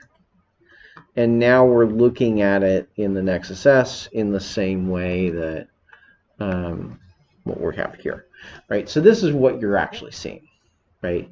So it's helpful. It's helpful to make sure that you're testing against the right device. Is one thing I would say. First of all, make sure you're testing against the right device, because that makes you see things like this. In fact, the way I'm just, if I were to just go here and say, okay, well, the reason I got in here, I said, well, 250 should fit, and I tested, it's like, it works. Well, I can test it and iterate here and figure out, okay, well, 250 doesn't work. Maybe I go down to 180. Right? So one way I can go about this is we can just shrink it down. Right? So if I go down to 180, that looks like it works in the designer. We can test it on the device and have the same outcome because we have the same device in both places. Cool? Questions? Does that much make sense? Okay. So then your next question was, well, what about other devices? So what if I have another device that is larger? So let's say I'm looking at not that, but I'm looking at the tablet. So look at the same layout without changing anything. Look at how it's going to look like on the tablet. Is that how I want it to look? Maybe not. Right? Maybe not. So one person suggested using a guideline. Okay. Let's say I do, because this kind of layout is a little bit hard to get right. So if I drag in a guideline, let's say we want a vertical guideline here. I need to drag that over, and I actually want to change that from being based on the left side. I want to change it to being based on the right side. So maybe I say 100 dp from the right, maybe a little bit more, 60, 140, 120, yeah, about 120. So I can put that in there, and I can anchor the button kind of in between there, so it's anchored to the left, the right side, and the middle. Okay, so we kind of got a layout that's positioned a little bit different. Okay, now what about getting these elements wider? Well, okay, I need to anchor this over here, but notice as soon as I anchored that over there, right, it just moves it over. It didn't become wider. So everybody see that? My goal was to get it wider. What happens if I take this thing and I position it, like, try to anchor it to the right side here? Did that help any? In fact, it looks like it's not letting it really connect, right? So typically speaking, your constraints normally only go one direction, right? There's a constraint going from here to there, or there's a constraint going from here to there, right? The direction does matter. Okay. Now, there's a little trick that you can use. If I hold Shift and I click both of these two, so notice, does everybody see I have both my inputs highlighted? Does everybody see that? Both the inputs are highlighted. If you right-click, there's an option under here called Chains. And what you can do is you can create horizontal and vertical chains. Okay, horizontal and vertical chains, these are basically for elements that are similar and you want to kind of behave together. You can kind of, to some sense, think about it kind of like you might use a flex box. What I can do is I can turn these two elements into a horizontal chain, and you'll see the kind of the chain link in the middle. That changes how these behave. And anytime you want to get a layout like this, that's what you use. Okay, so we're going to turn it into a chain, and then make their width match constraint. Voila. There's a few tricks, right? So it's not just as simple as like, yeah, I want a ruler. It's I want a chain, and then I want to make that chain spread out. Cool. Let's try this out. So if I try this again on the emulator,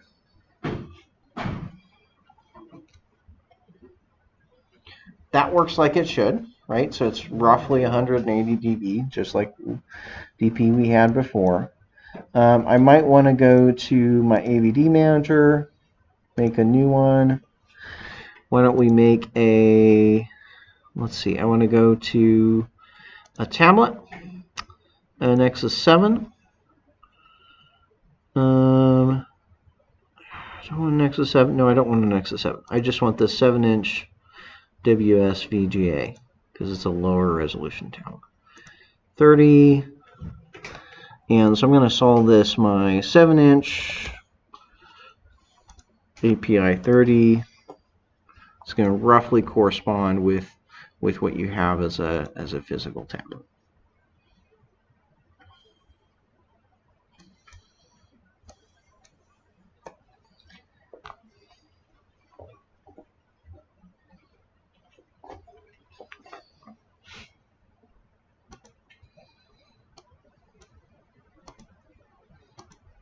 So we have this one, portrait. There's one layout, landscape. There's another. And when this fires up, we'll see the same. We should see a similar behavior. Right. So it can be very helpful, and oftentimes it's necessary to create one layout for portrait and landscape.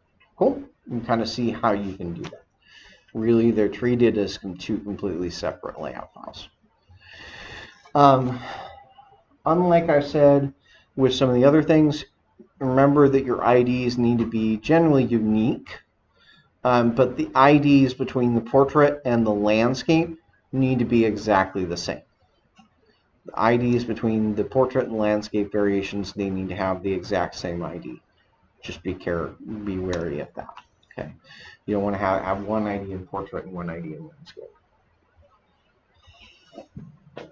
Okay, so now that that's fired up, let's try to run it here. I do need to set it to auto rotate, so I'll do that real quick. So there's our portrait. Okay, it's fine, right? It's probably a little bit, the inputs are probably a little bit wider than they need to be, right? I think everybody can agree with me on that. The inputs are maybe wider than they need to be, but they can be usable. Versus over here, okay, that's fine, right? So everybody see that? Right, so it's getting the same two layouts that we just set up, the portrait and the landscape, and able to blow them up to work on this larger device. Okay. Now, what if I want to fine-tune this a little bit more? What if I want to fine-tune this so that the tablet itself gets its own unique layout? Is everybody with me there? What if I want to set it up in such a way that the tablet gets a completely different layout? Okay, so what I can do is I'm going to go back to the portrait layout. And just like we started this process to begin with, I'm going to go to the orientation dropdown. Originally, I said create a landscape variation here, which you'll notice that option is now gone because we already have a landscape variation. I am going to create a tablet variation. So now we have another one. And you might notice if you're looking at the files, we've got the default, we've got landscape, and then we've got this third one, which is labeled SW600dp. That stands for smallest width 600 dp. So whichever dimension is smaller, whether it be the vertical or the horizontal, if that's 600 dp or wider, then it's considered a tablet. Devices that are 600 dp or wider are considered tablets. Okay, so they're going to receive the tablet variation. All right, what do we want to do for the tablet variation?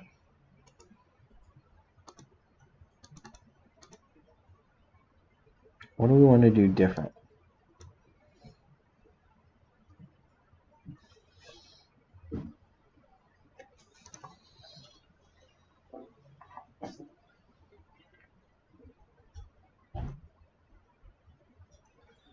Thinking about the tablet, and you might test this on your tablet.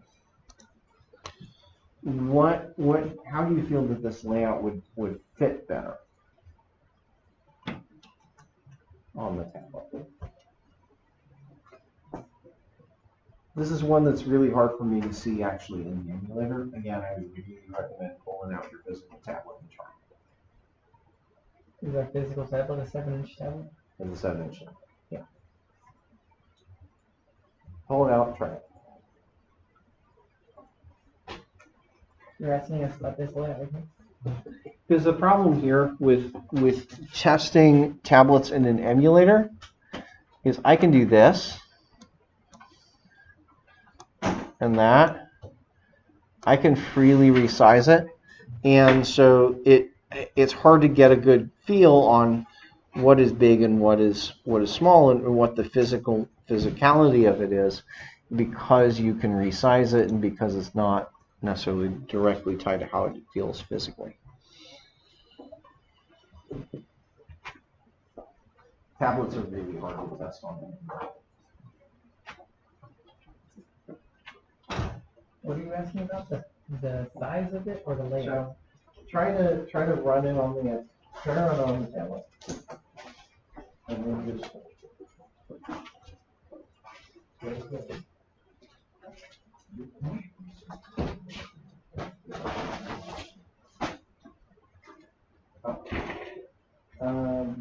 so select full shift. It's going to change it. I set the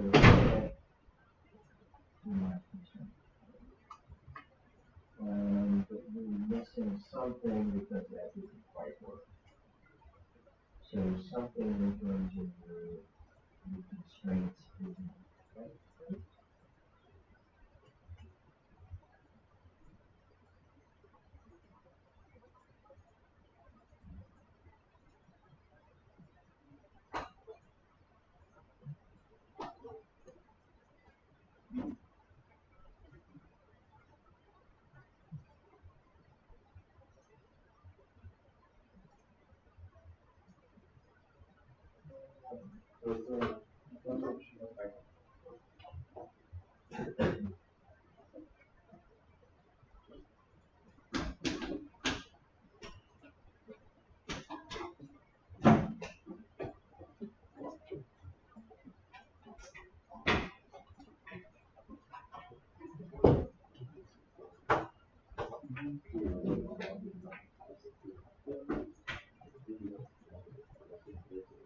So service portrait version is usually from it more than likely means that something is unconstrained. Okay, so it would mean that there's a vertical constraint missing. So what you want to do is go to the design view, go to show all constraints. You can see if you can see any different arrows. So I don't see any arrows missing there. This one, oh, there's an arrow missing. Oh, so there's an arrow missing.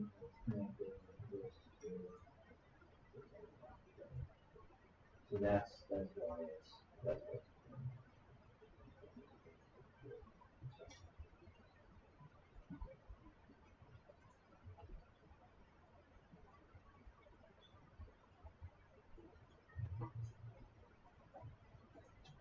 You got one on there? Okay. So looking at it and feeling it, now yours is not appearing the same way as mine is, which is kind of a problem, right? So go look at the tablet variation as well as the portrait variation. Okay.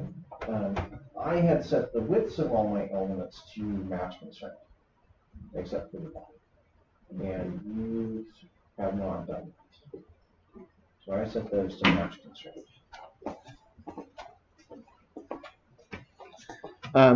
So what I see here, perhaps, is as I'm feeling it, I think that maybe the target area for the input box is maybe wider than it needs to be. That's one thing I would recommend changing, right? So rather than it stretching all the way to the edge, maybe we just start by saying, hey, well, it only is so wide, right? So maybe here for those inputs, maybe for the set of 4 here, I'm going to hold shift, select the labels and the inputs, and maybe we give these a width of somewhere around maybe 200 dp. So they're all shorter. Let's just see what effect that has on the tablet. That's going to push everything in. Now, does that feel better? Does that physically feel better when you're tapping on the screen? This is why it's really hard to test on human. Because what we're looking at is how to feel.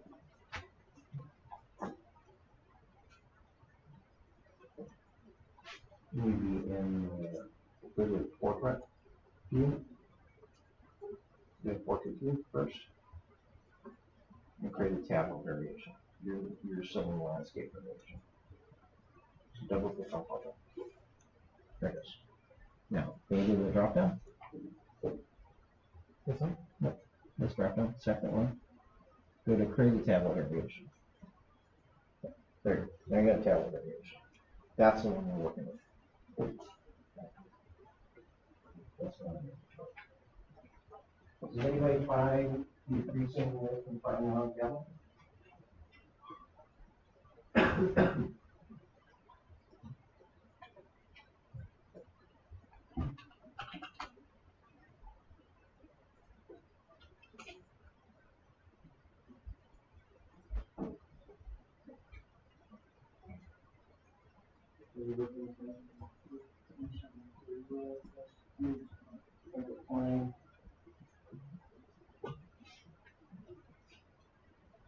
You shouldn't have to create it. I didn't create it. So, yeah. Okay. Oh, so you never had it to begin with. So go ahead and anchor everything. Because at this point, there should actually be 3 variations. I got one variation for portrait, one variation for landscape, and another variation. So go ahead and fix that one. That one's going to be your portrait one.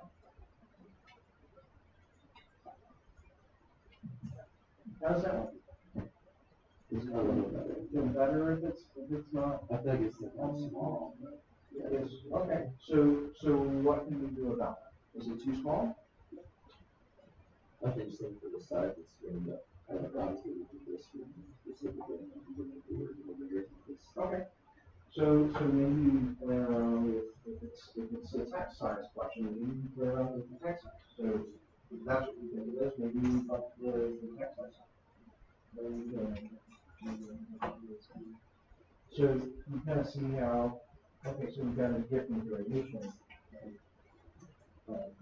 text.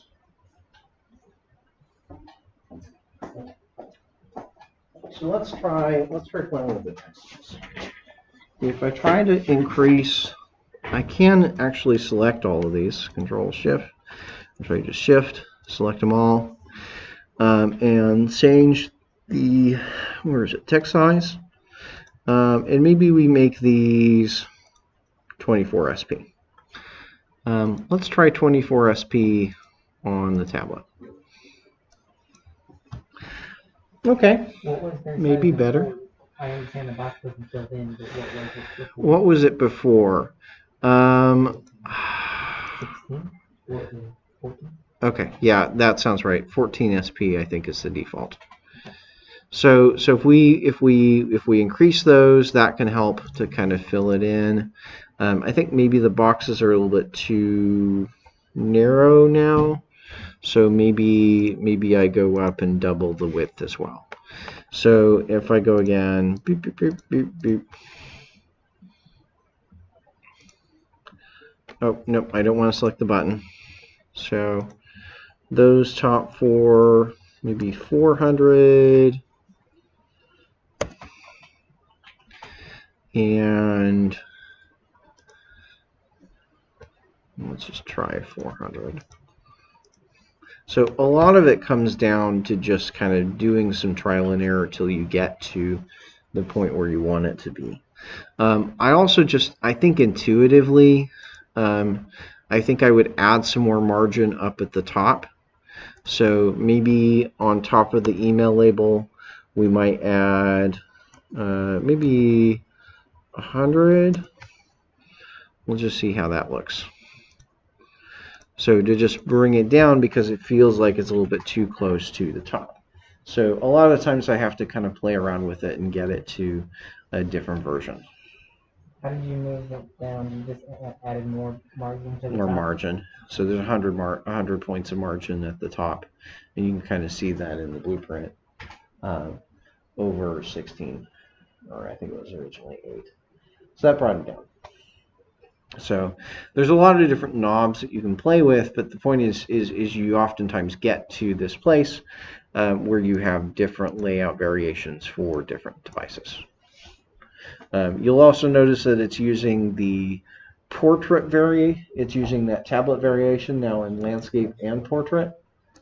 So oftentimes you'll go in here and then you can create another, oftentimes we'll create another layout, a landscape variation off of this as well. 4 altogether. To 4 altogether, right? So I think I'm going to leave it there. That's kind of enough to kind of show you where the features are. But this is something that we end up doing a lot of times for a good number of our screens in our applications to fine tune it to layouts for different devices. Cool. So that's one tool to just have in your back pocket. Do you have a question? Okay. So oftentimes this means when we're thinking about and we're designing things, oftentimes we'll start in like balsamic doing a mock-up, and that mock-up will actually want to do up to 4 times. We might do a mock-up for the portrait and the landscape, and do a mock-up for the landscape, portrait, and landscape to kind of get a view ahead of time of where those things are, especially so we don't have to redo these things, right? Oftentimes you'll want to make those mock-ups, run them by your customer, or in this case maybe potentially a student, right? A fellow student, to say, hey, what do you see here? What can we do better? Where are some of these problems going to be, so that you can kind of fix those things before you go to implement it. Cool. But a lot of times this ends up being where you have vastly different layouts. This is something that we can do to some extent. You know, we can use media queries and we can use Flexbox in the web world, but not to the same extent that we can do all of these different layouts with, say, Android, right? Android's got a little bit more there in terms of how flexible we can be and how many different variations.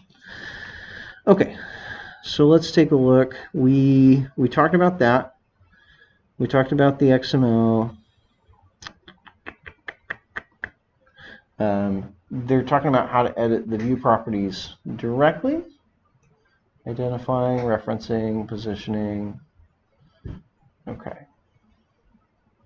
Just to be clear, there wasn't Yes. a right answer for this, was there? You just wanted us to. No, just play around with it. There's not a right. No, there's not a right answer. It's like what can we do to make it look different, right? What can we do to customize it to that kind of format? So if you made like a landscape, for what Yep. you're trying to make a landscape version, Yep. and then you wanted to say you must something like you want to scrap that. Right. Is there a way to just scrap Okay. it and then make a new landscape? Yes. Okay. Can I get everybody's attention here? Okay. If you get to a point where you have some of these variations and you've got a mistake and you want to get rid of one of them, be very careful because it's very easy to delete all 3 of these at the same time. Okay? So if you hit the delete key on the keyboard or you go to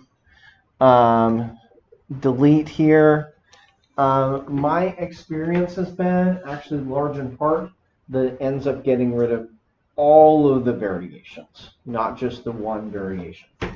So I don't want to lose this one, so I'm going to make a new layout and test it there.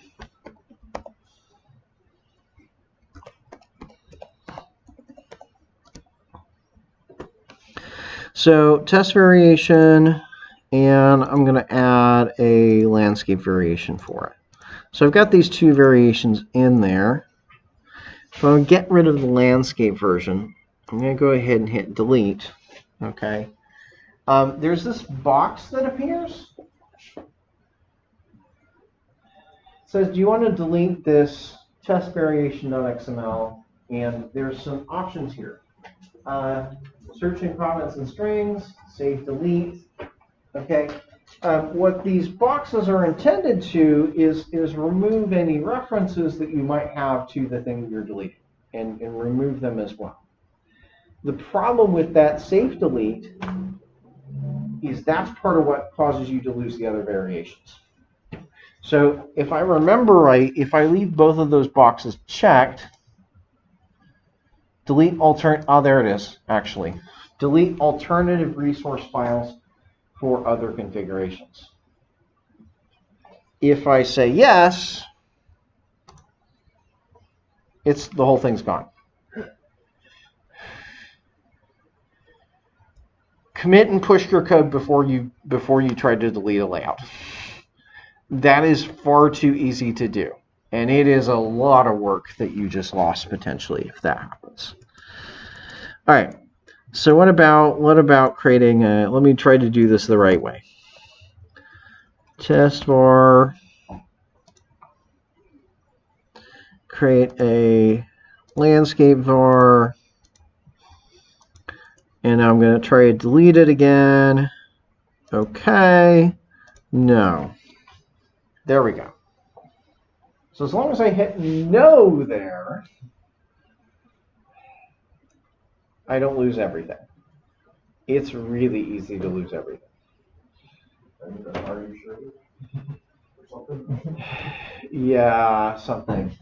I have done that myself a time or two, and I've seen students do that. If you haven't committed and pushed, I'm sorry, all your work is gone. Okay, that's what happens. Yeah. If you've committed and pushed your code, I can at least help you to go back to Git and pull the old version down. But if it's never been committed, which is a lot of times what people do, they'll make all 3 variants before committing anything, and then it's just gone. I'm sorry, go do it all again.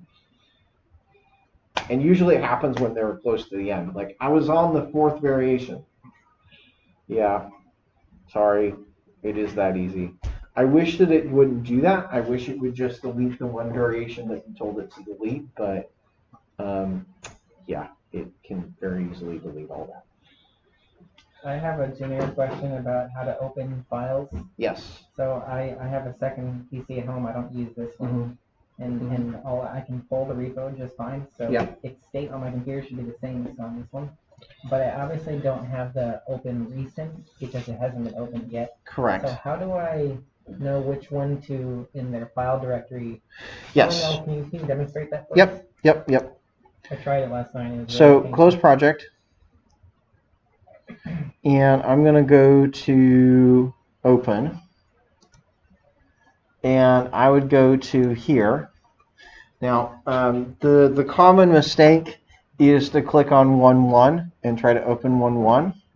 You want to open the actual project here, and typically it will have an Android icon on it like this. Do you see that on my screen? It has that Android icon. Mm-hmm. That's how you want to open it up as the project folder. Okay. So I'm going to open up Hello World, and it'll be there. I might want to mention something real quick here. If I get that wrong and I open 1.1 instead, I'm going to open 1.1.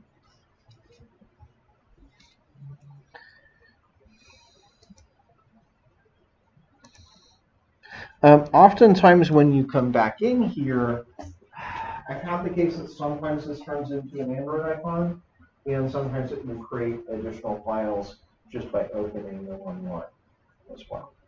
Android Studio will immediately create more files just by opening that folder.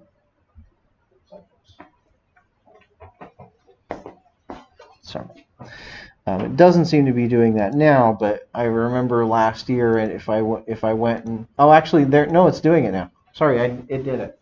So notice that 1.1 has the Android icon on it now. Because I opened it in Android Studio, it's like, okay, it's not an Android project, I'll turn it into an Android project. So now it is the Android icon and it has the idea folder. So you do have to be careful about when you open, because otherwise you'll just get these idea folders everywhere. Oh, I see. Yeah. So Hello World is where you want to open there too. And then I'm going to go back to where we were.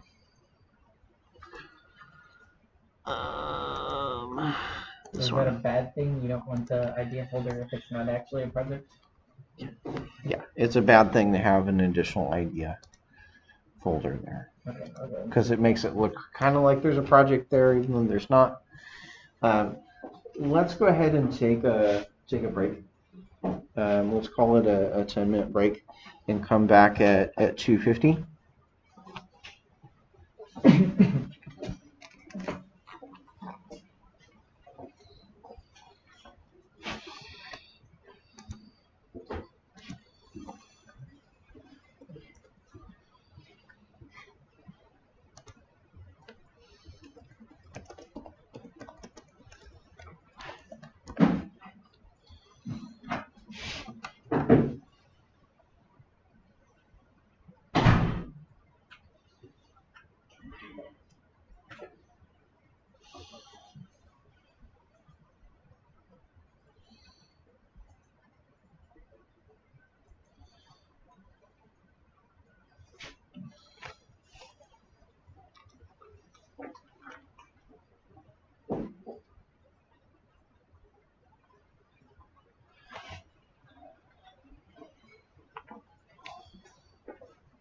I also have this app under my Hello World, which was the first project we demonstrated in class yesterday. Don't open that folder. You're opening Hello World. What was this my mistake? How did this appear here? Because it doesn't. I don't have it on. I any think of the it other does ones. that out of the box because there's an idea folder inside of it anyway, and they're supposed to be. Okay. Yeah, the icon is not right. There's a lot of red lines because of that. Okay.